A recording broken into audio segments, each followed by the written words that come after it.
السلام عليكم ورحمة الله وبركاته. أهلا وسهلا بكم فيديو جديد إن شاء الله تستفيدوا بيه.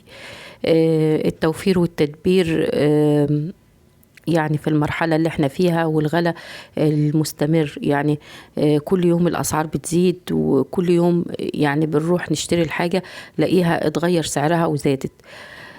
كل المطلوب مننا ان احنا يعني نستعين بالله أول حاجة، ونستغفر ونطلب من ربنا العون، ونفضل نحاول ان احنا ما نهدرش اي حاجة، ونحاول نغير النظام اللي احنا ماشيين بيه.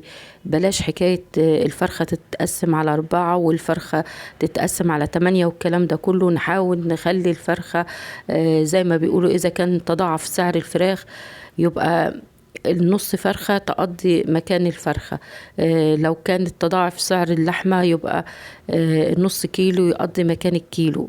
نقطع الحتت أقل ما يمكن. نحاول نغير نظامنا في الأكل، بلاش تحمير الفراخ وبلاش سلق الفراخ. نحاول نعمل للولاد أكلات بيتزا، نعمل لهم أكلات يعني سندوتشات بالحاجات اللي ممكن كنا نديها لهم ياكلوها كده عادي. نعمل كيكات صغيرة، بلاش الكيكات الضخمة اللي كنا بنعملها في الفترة اللي فاتت.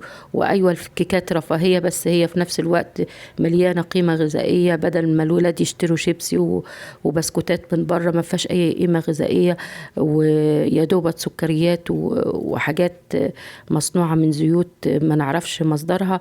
نحاول نعمل لهم الحاجات اللي بيحبوها في البيت، نعمل لهم السلطات اللي بيحبوها في البيت، نعمل لهم المخللات في البيت، نعمل لهم الأكلات اللي بيحبوها في البيت. نحاول نوفر وندبر بقدر الإمكان. نحاول نستعين بالله يعني ليل نهار نستغفر. نعلم ولادنا إن احنا نرضى بكل شيء ونحمد ربنا